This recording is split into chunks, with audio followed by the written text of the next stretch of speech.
People of great blessings must go through these 5 kinds of suffering. Hello everyone.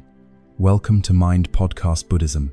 Have you ever wondered why the more blessed a person is, the more hardship they must bear?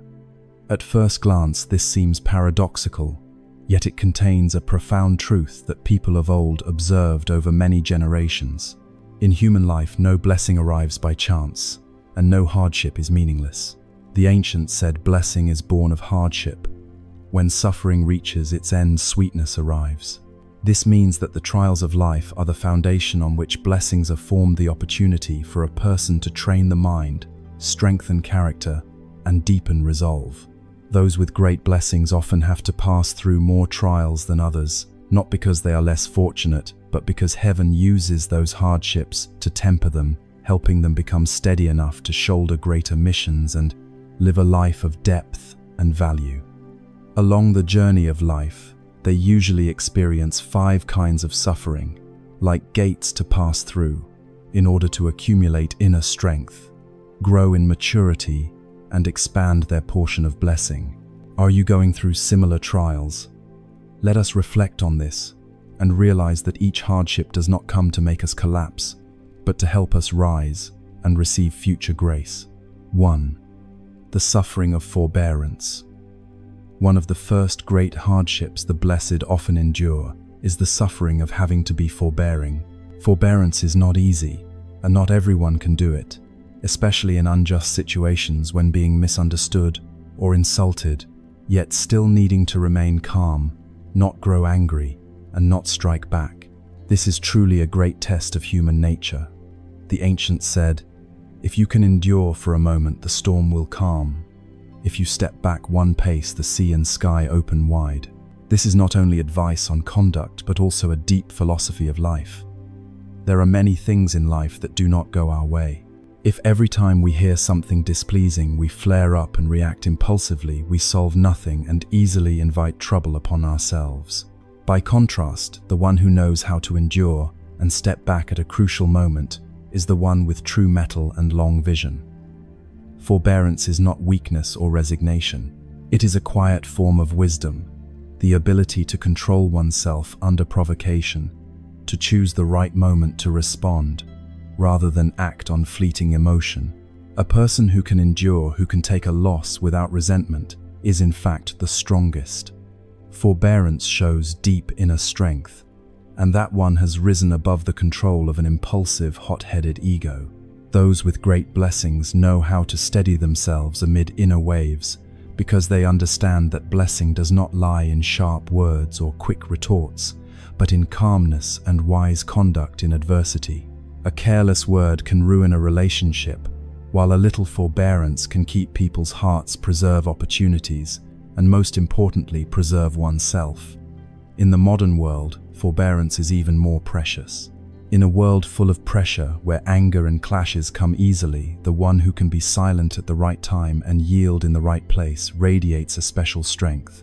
They do not show off or compete, yet within that quiet is a steadfast heart and a vision that reaches farther than most. Even so, forbearance always brings suffering. It hurts to hold back emotion. It hurts to be mistaken for being incompetent or timid. Yet this is the suffering that exchanges for blessing, for heaven always tests those with mettle, and only after passing this test will one be ready to receive a worthy share of fortune. So if you are enduring a stifling grievance in silence, do not rush to complain, because that may be the very moment when blessing is drawing near in the form of a trial. Have you ever faced a situation where you had to endure until your throat tightened? Did you choose silence or reaction? Share your feelings and the lesson you learned. Your calm may become an inspiration to others. 2. The suffering of bearing responsibility. Another of the greatest hardships the greatly blessed must face is the weight of responsibility.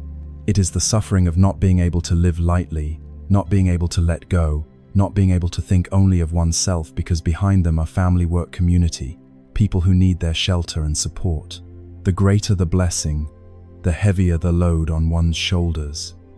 Some are born to be the pillar of the family. Some step into the marketplace and must steer a company. Some serve as officials or teachers, and must bear responsibility before the people or before students. Such people cannot easily complain or refuse their duty, for if they let go, everything behind them may collapse. There is a saying, when heaven is about to entrust someone with a great responsibility, it first makes their mind suffer, their body toil, and their strength wear down.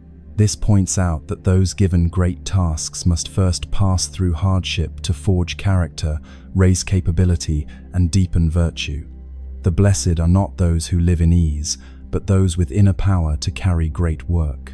Great work comes with great pressure and great responsibility. The higher you climb, the stronger the wind. The greater the work, the more loneliness and burden you must bear. Many feel life is unbearably heavy because they must handle finances, care for family, and withstand work pressure all at once. Yet, if we look deeper, these very burdens are training us to become more mature and steadfast. Like an ancient tree that must endure lightning and storms to drive its roots deep and spread its canopy wide. The more one bears if one keeps a straight heart and a kind mind, the more virtue is accumulated and blessing is born. Bearing responsibility is not for showing off. It is heaven's way of tempering a person so that they are strong enough to receive greater things in the future. Blessing, therefore, becomes deeper and more secure. The suffering of bearing responsibility is the suffering of the strong and the wise, and within it, a person's noble qualities are revealed. To accept responsibility and carry a heavy load is to be worthy of a high place and a great portion of blessing. There is a saying that only deep virtue can carry great blessings. If a person only wishes for a light, life refuses to step forward and fears responsibility, then even if opportunity arrives, it is hard to keep. The one who dares to take on great tasks may struggle at first, but will be rewarded later. Therefore, if you feel you are carrying too much, do not be discouraged. Understand that this is your chance to train yourself and build blessing. Bearing responsibility is a quiet kind of merit. No one sees it. No one applauds it. Yet heaven and earth take note. 3. The suffering of loneliness. On the path of those blessed with great fortune, there is a very particular kind of suffering that few truly understand: the suffering of loneliness. It is not that they have no one by their side, but that the higher they climb, the harder it becomes to find people who can genuinely empathize. Loneliness does not come from a lack of conversations.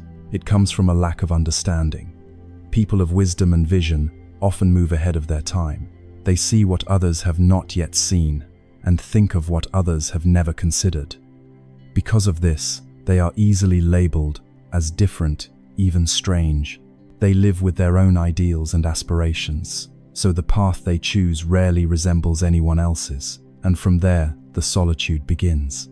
The ancients said, "Great wisdom looks like foolishness. Great compassion speaks little." Those who truly possess wisdom do not flaunt it, and because of that, they are easily misunderstood and kept at a distance. Yet they have no need for noise, for they are quietly walking their own journey. It is a journey of responsibility, of growth, of building enduring values. Loneliness is the price one pays for being different. Yet it is within solitude that a person has the chance to listen to themselves, to illuminate their inner world, and to temper their character. No light shines brilliantly without first blazing in the dark. No wisdom stands firm without passing through long nights of stillness. Those with great blessings often choose loneliness because they know that if they pursue companionship at any cost, they will be swept into the crowd and lose their direction. They choose to walk alone, to keep the mind clear, unshaken by judging eyes or surrounding chatter. The wise may be alone, but they are not lost. They walk their path with steadiness. Even if no one understands, they keep moving quietly forward, believing that the light at the end is reserved for those who do not give up. Loneliness is the environment that forges strong people. In the quiet, they accumulate energy, develop themselves, and step by step build a life rich in inner strength. When success arrives, the world turns and marvels. But they who once walked in solitude have long understood that great blessings always walk with loneliness. If you feel adrift in a sea of people, if your path brings misunderstanding, stand firm. you may be undergoing one of the signs of a greatly blessed person, the suffering of loneliness. Have you ever felt alone because you chose to live differently from the crowd? Do you keep going or turn back to blend in? 4. The suffering of letting go, on the journey toward a life of blessing and wisdom. There is a great trial that not everyone can pass: the suffering of letting go. Ordinary people think mainly about acquiring more, but those with great blessings often face moments of release, letting go of what no longer fits, surrendering the small to reach for the greater. Letting go is a form of maturity. It is not as loud as victory, nor as dazzling as success. It is quiet, yet weighty, because it runs counter to human instinct, which clings, holds, and resists loss. But if we clutch everything in our hands, how will there be room for what is new and greater to enter? It is within letting go that we learn to master desire and steer the heart toward calm and clarity. The greatly blessed are not those who possess everything, but those who know what to keep and decisively release what is unnecessary. Letting go of greed, of petty cravings, of toxic relationships, even of praise that can intoxicate the self. These are difficult but necessary choices for ascending to a higher level of life. Letting go is also a test of resolve. When everyone chooses the easy path, the one who can relinquish what is tempting but temporary in order to preserve a long-term ideal is truly worthy of respect. Letting go does not always mean loss.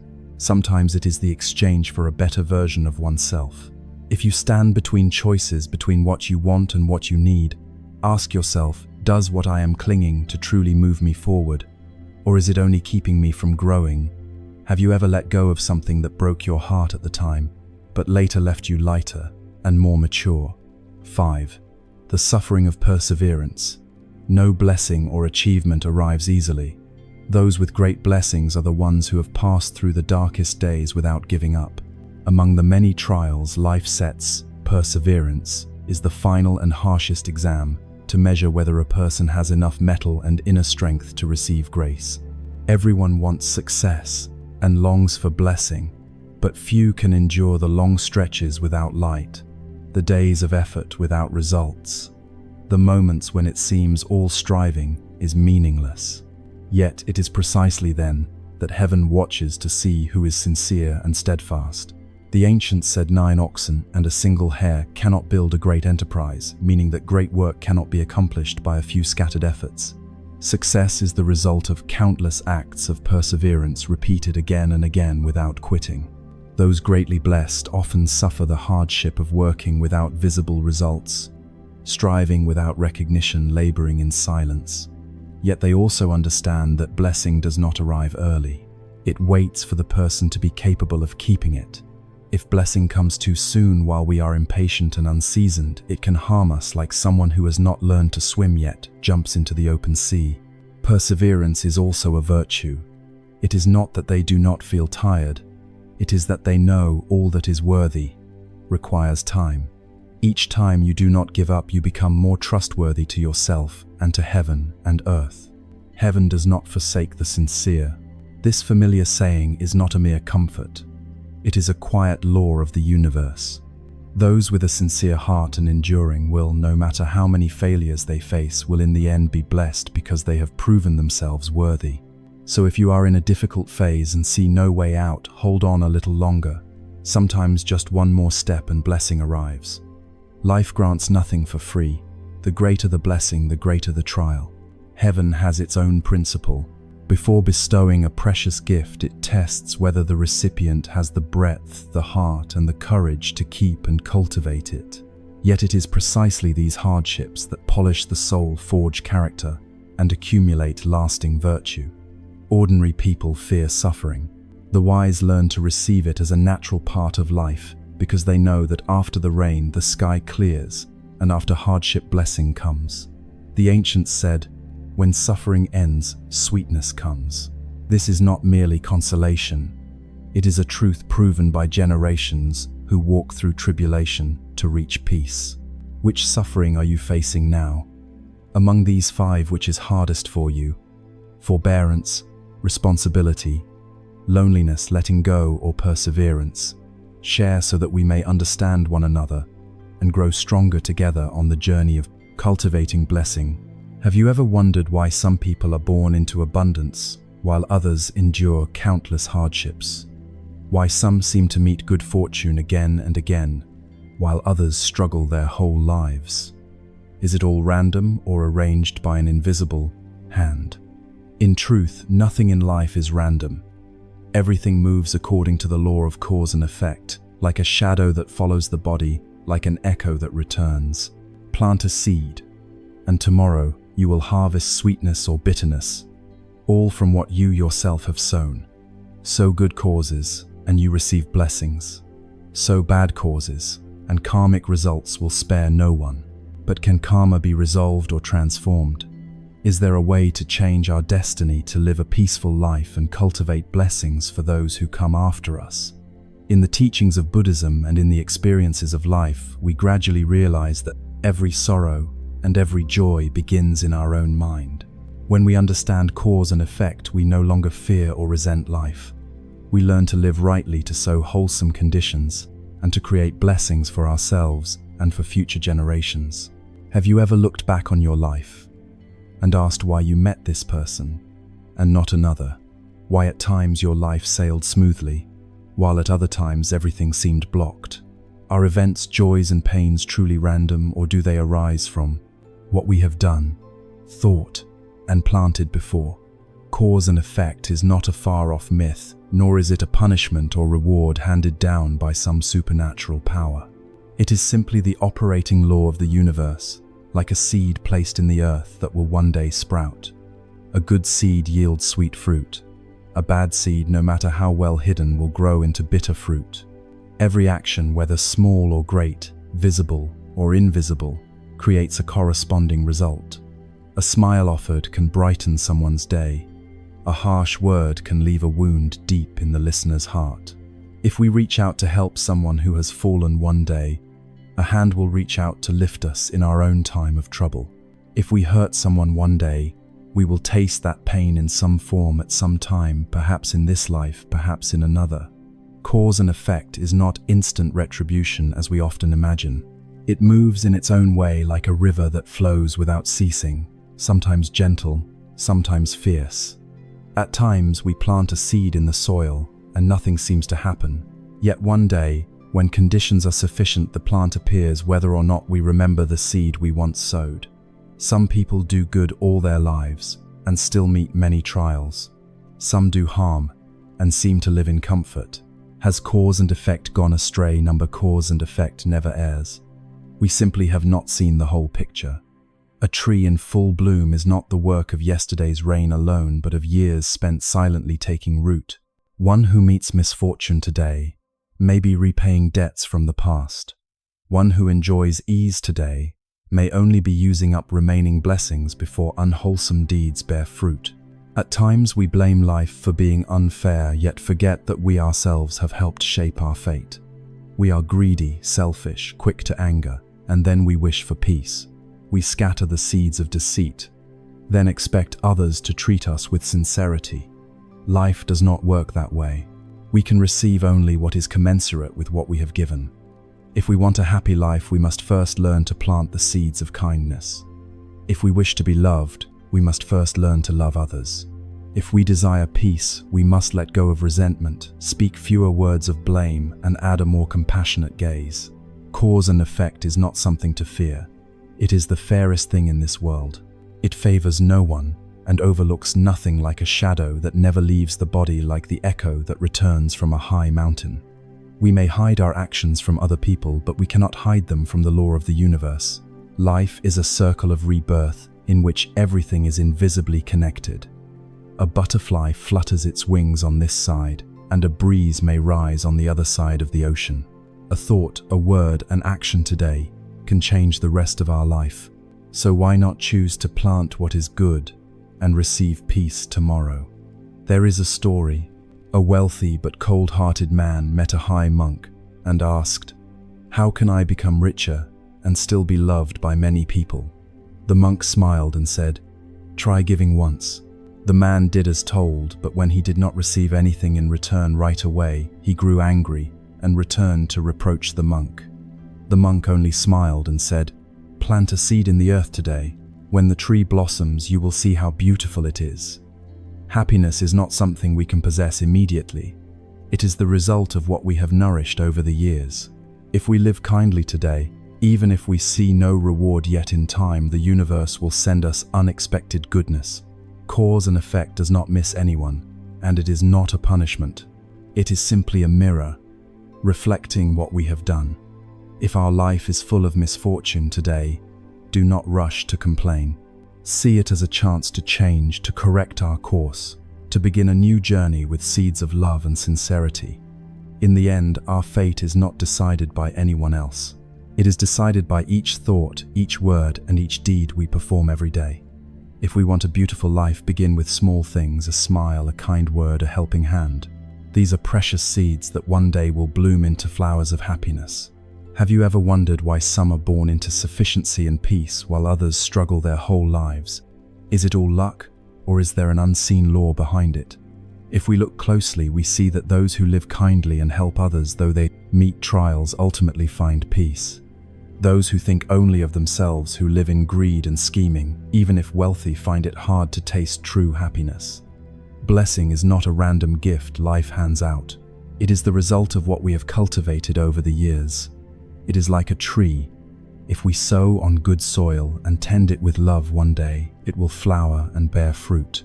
If we neglect it or water it with selfishness and anger, no matter how we try, the tree cannot truly thrive. Blessing does not lie only in great deeds. It begins with small acts we do each day: a smile for a stranger, a word of encouragement for someone in distress, forgiveness instead of resentment. These may seem small, yet they accumulate over time and become the bricks that build a life of peace and happiness. There is a story about a wealthy man who always felt insecure, afraid of losing what he had. One day he met a Zen master and asked, "How can I live without worry?" The master smiled and handed him an overflowing bowl of water, telling him to carry it in his hands and walk once around the garden. "But if you spill the water, you will lose all your possessions," the master said. The man walked carefully, step by step, eyes fixed on the bowl, his heart pounding with fear. When he returned, he sighed in relief. "I didn't spill a single drop." The Zen master then asked, "During that time, did you notice the flowers in the garden?" The man froze and shook his head. The master smiled. "You were so busy guarding what you have that you could no longer see the beauty around you. That is why you do not feel happy." Blessing is like that. If we focus only on accumulating for ourselves and forget to give, then no matter how much we have, our hearts will remain empty. Conversely, if we live for others, know how to share and offer love, then even without much wealth, our hearts will be at peace. Living virtuously to receive blessings does not mean hoping for a reward. In truth, when we help others with a sincere heart, the first thing we receive is tranquility. When we give a meal, a piece of clothing, or simply a word of comfort, we not only bring joy to others, but also soothe our own anxieties. That is blessing in the present moment. Sometimes we think that to receive blessings we must do great deeds, but in fact small actions are often more powerful than we imagine. A mother teaching her child to respect elders, an employer treating employees fairly, a stranger offering a seat to an elderly person on the bus. Though small, all these are wholesome causes, and one day they will bloom into beautiful flowers in life. A Buddhist scripture says, "If you want to know how you lived in past lives, look at this life. If you want to know how you will be in future lives, look at what you are doing today." What we do does not disappear. We simply have not yet seen its results. When we help someone, whether they remember it or not, whether life repays us immediately or not, we have invisibly set a wholesome current in motion, and one day that current will return to us. A candle loses no light by lighting other candles. On the contrary, it makes the whole room brighter. Blessing is like that. The more we share and open our hearts, the more widely the light of happiness spreads. A virtuous person does not act kindly out of desire for gain, but because they understand that only virtue brings true peace. Someone may ask, "If I do good but others do not reciprocate, am I at a loss?" The answer is no, because blessing does not come from the person we help. It comes from what we have sown. When a farmer sows seeds in the earth, he does not depend on the soil's gratitude. He does it simply because that is what must be done for a bountiful harvest. If we keep hesitating over whether we will receive what we deserve, we have already limited our own blessings. Keep living virtuously, no matter how life treats you. Keep patiently planting good seeds, even if today you see no results. Keep being forgiving, even when your kindness is not immediately returned, because blessing is not measured in days and months. It is accumulated over a lifetime. When conditions are ripe, what we have given and sent forth with sincerity will come back to us in ways we could never have imagined. Have you ever felt that your life is full of difficulties and misfortunes, even though you have done nothing wrong? Some are born into poverty and hardship and cannot escape no matter how hard they try. Some meet constant obstacles at work, and their love lives falter even though they live righteously and harm no one. Some do nothing bad, and yet always encounter misfortune, as if fate were toying with them. Many think this is bad luck, or a destiny already set. But according to the law of cause and effect, nothing happens by chance. What we meet in life is the result of the causes we have sown, perhaps in this life, perhaps in previous lives. Unwholesome karma is not punishment. It is an opportunity to recognize mistakes and correct them. What matters is whether we know how to transform karma. Karma is like a rushing stream. If we do not know how, we will be swept away by it. But if we understand the nature of karma, we can change its course and turn the torrent into a cool spring. Transforming karma does not mean erasing all unwholesome karma, but changing the way we receive it and finding a way to transmute it into something better. The way to resolve unwholesome karma is not to sit and wait for a miracle, but to begin with our own mind. When we change how we think and how we live, karma gradually transforms as well. There are 4 important ways to resolve unwholesome karma and regain peace in life. First, repentance and letting go of resentment.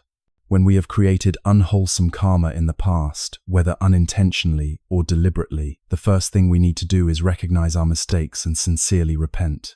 Repentance does not mean blaming ourselves or sinking into remorse. It means honestly acknowledging our wrongs and not repeating them. Some cannot forgive themselves and live in torment, but that torment cannot erase karma. Only real change in action can transform it. Second, doing many good deeds to create wholesome karma. Karma is not fixed, it can always change. Just as someone who has erred can make amends through good deeds, we can plant good seeds to lighten the unwholesome karma we have created in the past. Every good deed we do, no matter how small, can help us cultivate blessings and gradually reduce unwholesome karma.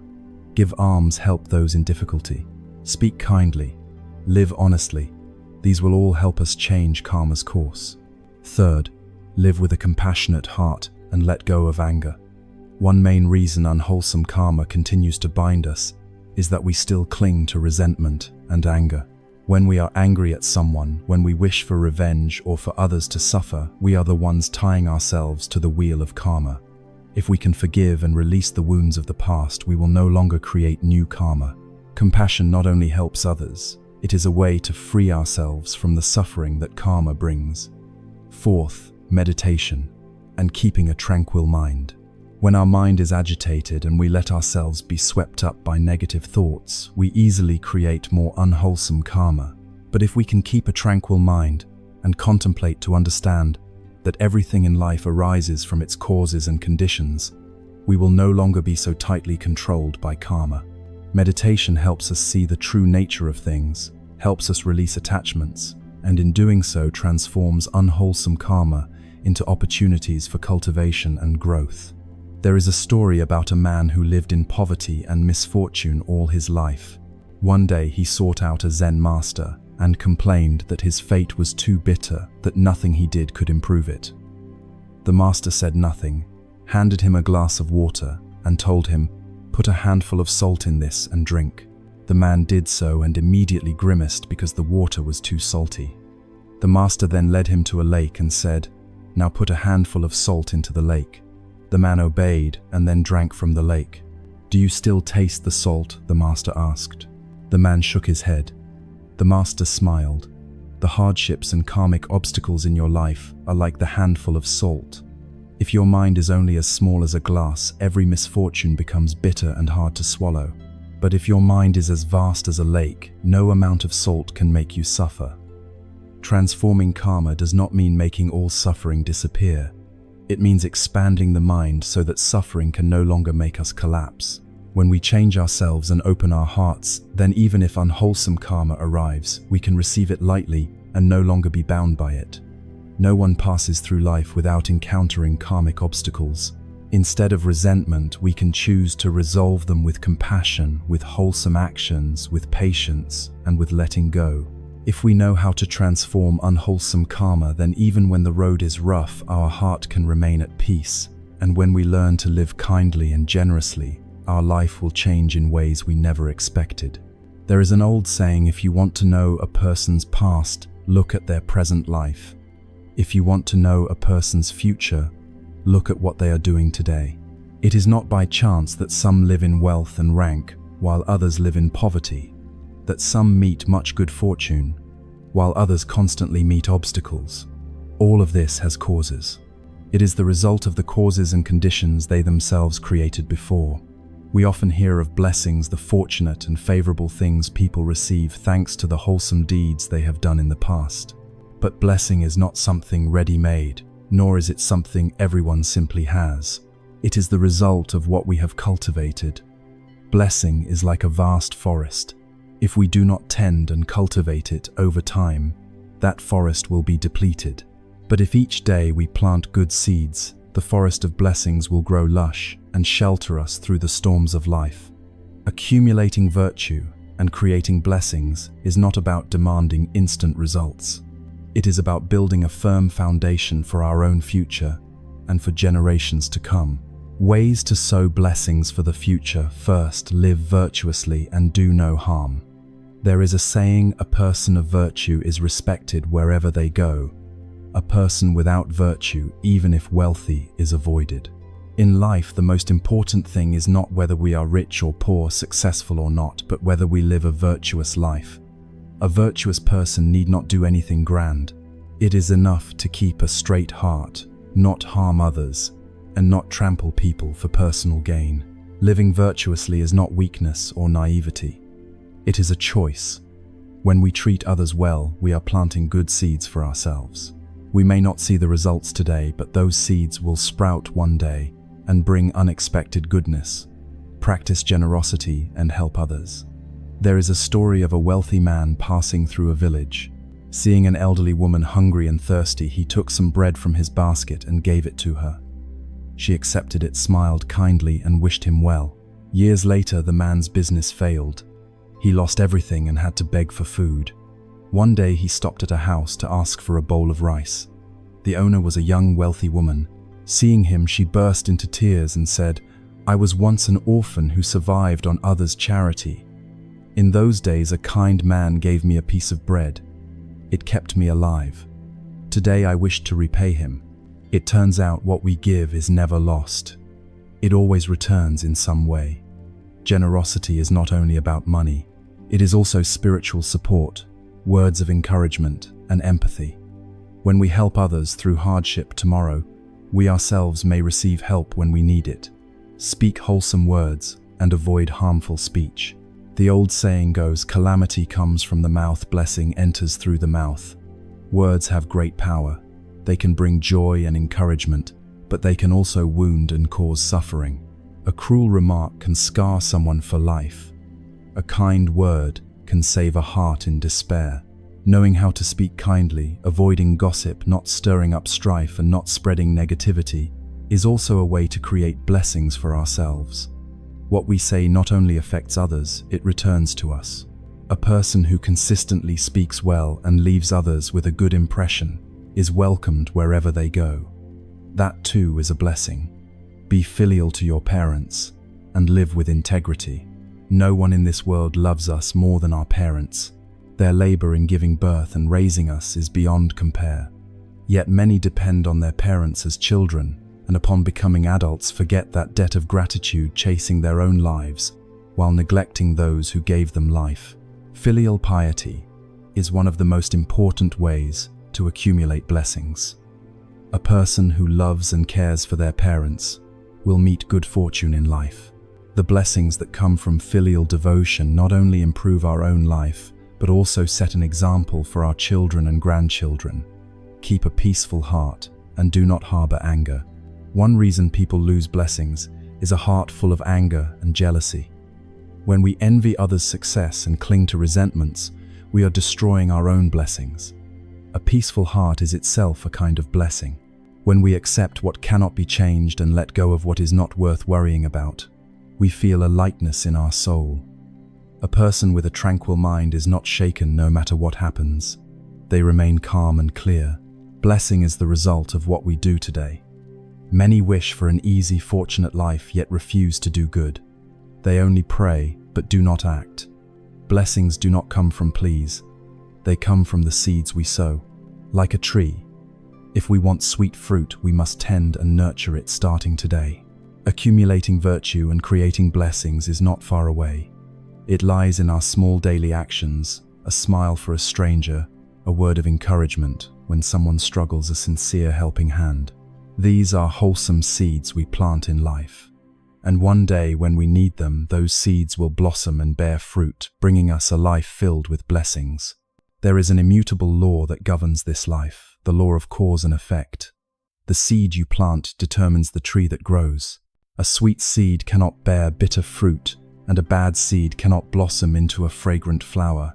Cause and effect is neither punishment nor random reward. It is the inevitable result of what we have done. Some ask why those who do evil can still be wealthy while gentle people suffer. But cause and effect is not measured within a single lifetime. Just as a seed may take a long time to bear fruit, what we have sown may take many years, many lives to ripen. No one can escape cause and effect. The only question is whether the result arrives early or late. There is a story about a general in ancient times. In his youth, because of war, he killed many innocent people. Later, after retiring to a quiet life, he devoted himself to good deeds, building temples, helping the poor. He thought this was enough to atone for his past.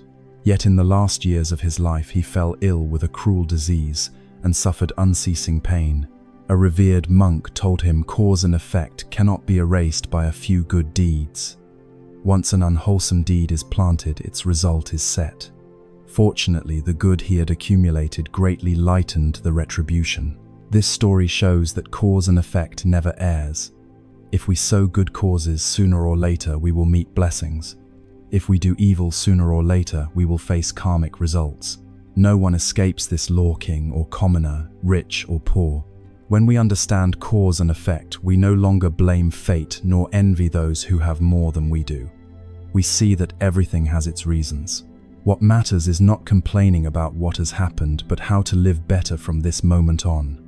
A poor man once came to a sage and lamented, "I live honestly, yet remain poor while deceitful people are rich. Where is cause and effect?" The sage smiled, pointed to a tree and said, "This tree withers today because its roots were cut last year. But if we care for it now, next year it will flourish. Your life is the same. If today you continue to live virtuously and cultivate merit, blessings will come at the right time. If we persevere in planting wholesome deeds, refining ourselves and loving others one day, blessings will come to us in ways we never expected. Once we clearly understand cause and effect, we will not fear hardship or grow pessimistic in trials. We will live with steady hearts, knowing that what we do today is the foundation of tomorrow. Cause and effect overlooks no one yet. It does not shut the door on anyone. If we change today, if we live in accord with right principles, then whatever the past has been, the future can still grow bright. Life is an endless turning of causes and results. Good or evil, fair or foul, sooner or later all will be answered. As the ancients taught, good and evil both find their recompense. Not that there is none, only that the time has not yet come. Some things we do today will not show results immediately, but time answers everything.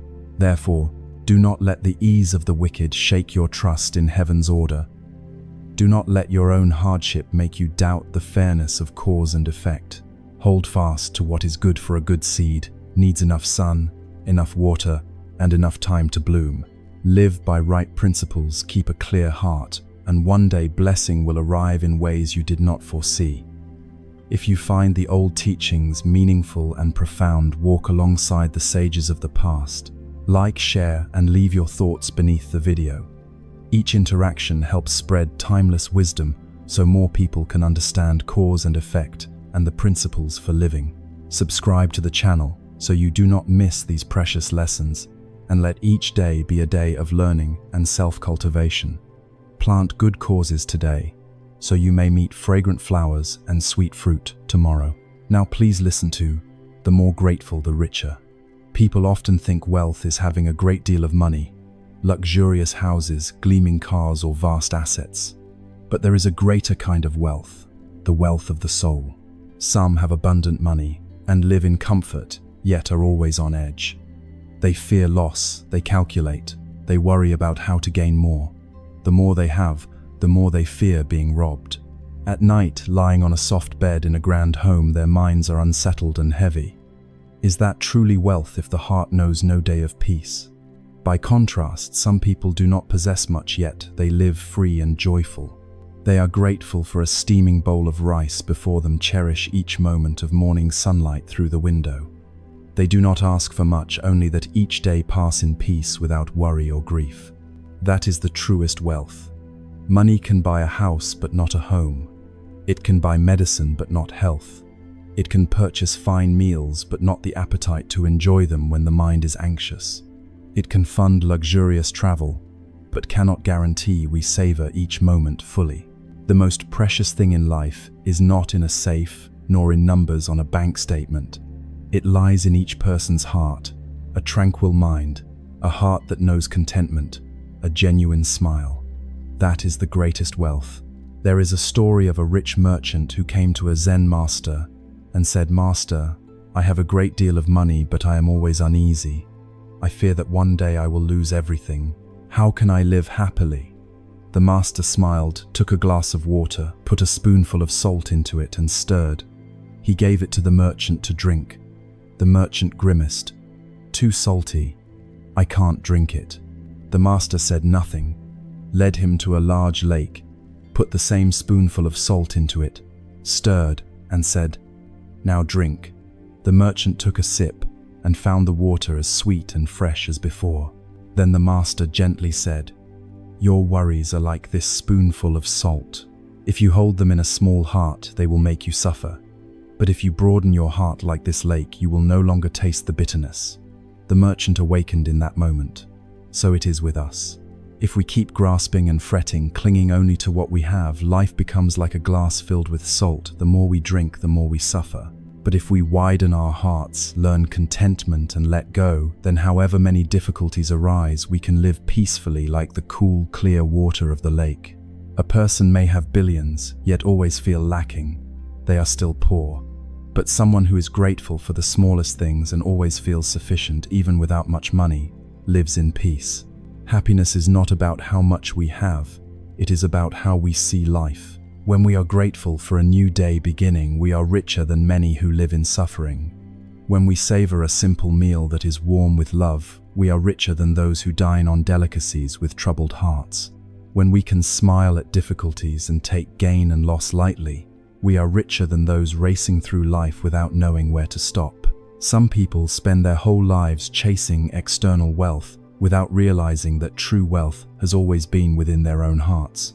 Some work in their youth to make money, sacrificing health, family, and friends, only to look back in old age and find they have everything except anyone to share it with. Then they see that what they lack is not money, but peace of mind. Outer wealth cannot compare to inner wealth. A life worth living is not measured by how much money you have, but by how many genuine smiles. Not by how many admire you, but by how many truly love you. Not by how many possessions you own, but by how much peace resides in your heart. We do not have to reject material things or turn away from money. We only need to live with an open heart, knowing what is enough, knowing how to let go, how to love, and how to appreciate life's simple things. That is the way to true wealth. So take a look at yourself today. Are you truly wealthy? Or are you still chasing what is outside while forgetting the value within? If you have a heart full of love, a soul that knows sufficiency, and a gentle smile in the face of life's storms, then congratulations, you are already among the wealthiest people in this world. Gratitude is one of the most precious qualities we can cultivate. When we are grateful, we stop focusing on what we lack and cherish what is present. Gratitude reveals life's abundance and helps us see that whether little or much, everyone has things worthy of appreciation. Some wake each day complaining about stressful work and a life full of worry. Others open their eyes and smile because they still have breath another day to experience, to love, to try. This difference in perspective creates a difference in how life feels. The grateful person always finds themselves fortunate, while the one who always wants more never feels enough. Gratitude does not mean being so content with the present that we stop striving. It means we can aim for better while honoring what we already have. A person who always feels deprived will forever chase the loop of craving, constantly comparing themselves to others and thinking they will only be happy when they achieve or own something else. In reality, without gratitude, no amount will ever feel sufficient. Someone eating a simple meal with appreciation, tasting the sweetness of each grain of rice, the fragrance of each leaf of greens, will find it delicious. But a person who eats the finest dishes while harboring resentment and comparison will not be satisfied no matter the price. Gratitude is not reserved for grand moments. It begins with the small everyday things: a cool breeze on a hot day, a warm inquiry, a morning in which we wake to see the sunlight. All are worthy of thanks. Only when we are grateful for the small things do we realize life is not lacking at all. The question is whether our hearts are open enough to receive it. Many only realize the value of something once it is gone. When healthy, they neglect self-care. When illness arrives, they wish for those strong days again. While loved ones are still beside them, they are careless. Only after loss do they regret not cherishing them. If we cultivate gratitude early, we will not need loss to teach us what is precious. One of gratitude's wonders is its power to spread. A grateful person tends to treat others well because they understand the worth of each small blessing. They complain less, resent less, and instead radiate positive energy to those around them. When we are grateful for a peaceful day, life no longer feels so heavy. When we are grateful for the good people who have appeared in our lives, we treasure our relationships. When we are grateful for ourselves, we stop blaming past mistakes and learn to love ourselves more. Wealth is not having a great deal. It is feeling that we have enough. And to feel that we have enough, nothing works better than cultivating gratitude. A wealthy soul is not one stuffed with material things, but one that continually sees the good in life. Always be grateful for each moment, each person, each lesson life bestows. When we are grateful for what we have, we realize we were never truly lacking. We simply had not yet noticed the abundance in life's simple things. Life is not always smooth. There are days of failure and loss, moments when everything seems to collapse. Yet in those times, if we are grateful, we see that hardship is not an enemy, but the greatest teacher of our lives. Many fear challenges and despise what goes against their wishes. But think about it. Without falling, how would we learn to stand? Without failure, how would we value success? Without betrayal, how would we learn to choose whom to trust? Being grateful for hardship does not mean wishing for it. It means that when it arrives, we do not panic or complain. We meet it with strength. We understand that every challenge is a precious lesson that life is sending us. A person who once failed in business may feel discouraged, collapse, and blame themselves. But if they are grateful for that experience, they will draw lessons from it, understand the market and people better, and learn how to work more wisely. Next time they will walk more firmly and prudently, and one day when they succeed, they will look back and know that without those stumbles they could not have reached where they are today. Someone betrayed in love may feel deep pain and lose faith, Yet with gratitude, they will see that through this wound, they learn to love themselves more and to choose someone who truly suits them. When they finally meet the one who deserves their heart, the suffering of the past is no longer something to regret. Hardship is not misfortune. It is an opportunity to grow. A diamond can shine only after immense pressure. An ordinary bar of iron becomes a sharp sword only after the red fire and heavy hammering. People are the same. Only when we face trials do we discover our true inner strength. Be grateful for difficulties, and you will no longer see yourself as a victim of life. You will become the master of your fate. You will view every event with the eyes of a learner rather than with complaint. You will see that each time life pushes you down, it is preparing to raise you to a higher level. If you are going through a hard time, do not rush to resent it. Breathe deeply, look calmly, and ask yourself what you can learn from it. Ask how it is training you to become stronger. When you change your perspective, you will see that even in adversity, life is handing you priceless gifts. There is a truth many discover only when it is too late. The people beside us, even in the smallest moments, are priceless gifts life has given. We often chase distant things such as money, fame, and success, and forget that true happiness lies in what seems most ordinary. A family meal, a parent's embrace, a caring message from a friend. When we are grateful for those who stay by our side, we never feel alone because we understand that we are always loved in some way. Think of the mother who stays up late waiting when you come home, the father who worries in silence, the friend who is always ready to listen when you need a shoulder. Without gratitude, we may take their presence for granted. One day, when they are no longer there, we regret not having cherished them enough. Gratitude for those around you not only makes you happier, it spreads positive energy to them. When you value someone, they feel it and answer with sincerity. A thank you, a hug, an encouraging message can warm a heart. Love does not diminish by being given. On the contrary, the more you appreciate and cherish those around you, the more love you receive. A person who knows how to say thank you and show appreciation will always have strong and meaningful relationships. Take a moment to think of the people walking with you through life. They may be family, friends, colleagues, or even a stranger who once helped you. Treasure them while you can, for no one can stay forever. One day, when you look back, you will not regret having loved and been grateful enough. There is an invisible yet powerful law in life. The more grateful you are, the more life gives you. This is not magic. It is simply how the universe responds to your heart. When you are grateful, you see the value of what you have and open your heart to receive more good things. Many spend their lives chasing money, fame, and luxury, thinking that once they have enough, they will be happy. The paradox is that the more they chase, the more they feel a lack.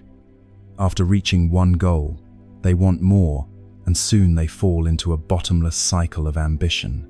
Dissatisfaction, a sense of scarcity, and endless craving make them tired and busy without ever being truly happy. Look instead at those who are grateful. They may not have much money yet. Their eyes shine with peace. They value each moment, each person, each small thing in life. A simple, cozy family meal, a productive workday, a friend who is ready to listen, a beautiful morning, all become precious. When they cherish, they also receive more. Gratitude helps you see life's abundance. When you are grateful for what you have, you realize you are not lacking. A person who always feels sufficient does not live in worry or fear, but with calm joy and openness. Then you not only keep what you have, you attract more good things. Like a garden watered each day, your life grows greener, filled with bright flowers. The more grateful you are, the more good opportunities will come. When you appreciate your current work, you give it your best, and opportunities for promotion or new paths appear naturally. When you are grateful for those around you, they feel your sincerity and treat you wholeheartedly. When you are grateful for yourself, you become more confident and loving toward yourself, and positive things are drawn to your life. Consider a thoughtful story about gratitude and life's wealth. A man who had once been very poor felt unlucky, believed life was unfair, and complained about his fate. One day he chose to change. Instead of focusing on what he lacked, he began to be grateful for small things. A new day to live, legs to walk, hands to work, a simple meal that was enough. Gradually his life began to change. He became more cheerful. His work went more smoothly, and more opportunities appeared. Before long, he was not only materially better off, but also full of happiness. The power of gratitude lies in this. When you focus on the good, you attract more good. This is not magic or random luck. It is a change in mindset and perspective. When you stay positive, you see opportunity even in difficult circumstances. You find direction even when everything seems blocked. Most importantly, you feel abundant even before you have very much. Try starting with small actions. Each morning when you wake up, instead of rushing into work and worries, take a minute to be grateful that you still have a new day to live, to love, and to do meaningful things. When you eat a meal, cherish each grain of rice and each dish, because not everyone in this world is fortunate enough to have a full meal. When you talk with family and friends, be grateful that they are still by your side, listening and sharing with you. Life is not always smooth, and everyone faces hardship and trials at times. Yet even in those moments, if you can still find something to be grateful for, you will feel stronger. Grateful for the lessons that challenges bring. Grateful that you still have the chance to change. Grateful for the people who keep encouraging you. When you change your perspective, what you experience changes as well. Trust that the universe responds to the energy you put out. When you live in gratitude, you receive what is fitting. Gratitude does not mean you can stop trying or stop setting higher goals. On the contrary, it steadies you on your journey, gives you a peaceful mindset, and keeps you from being swept into needless comparison and rivalry. Then, no matter how much you achieve, you still feel complete.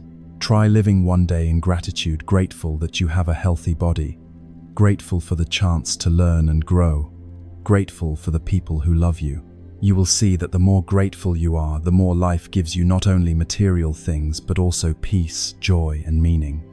There are really two kinds of people. One kind always looks at what they do not have and constantly feels lacking. They compare themselves to others, always feel insufficient, and always crave more. They believe happiness lies somewhere far away, that only when they gain more money, a bigger house or higher status will they feel whole. But the more they chase, the more deprived they feel, like someone running toward the horizon. The farther they go, the farther it recedes. The other kind treasures what they have, and therefore always feels abundant. They do not live out of lack, they live out of gratitude. They sense the value of simple things around them: a peaceful morning, a family meal, a cool and gentle breeze. They do not look down on small things because they understand that everything is a priceless gift of life. The difference between these two kinds of people is not material. It is in their stance toward life. Some are wealthy in possessions, yet impoverished in spirit, worried, uneasy, always afraid of losing what they have. Others, though not rich in belongings, live happily because they cherish every moment and every small blessing life gives.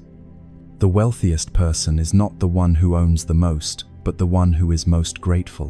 When you are grateful, you stop focusing on what you lack and feel abundance in the present. Gratitude helps you see value in ordinary things, turning each day into a day worth living. When you are grateful for your work, you no longer see it as a burden. You do not work only for money or duty, you work with joy and dedication. Working with gratitude, you keep learning and improving yourself. And as you do your job well, opportunities naturally appear. People who approach work with gratitude are always valued, because they not only perform well but also transmit positive energy to those around them. When you are grateful for your health, you value yourself more. You care for your body with healthy eating, exercise, and proper rest. When you truly love your body, you will not casually harm it with bad habits.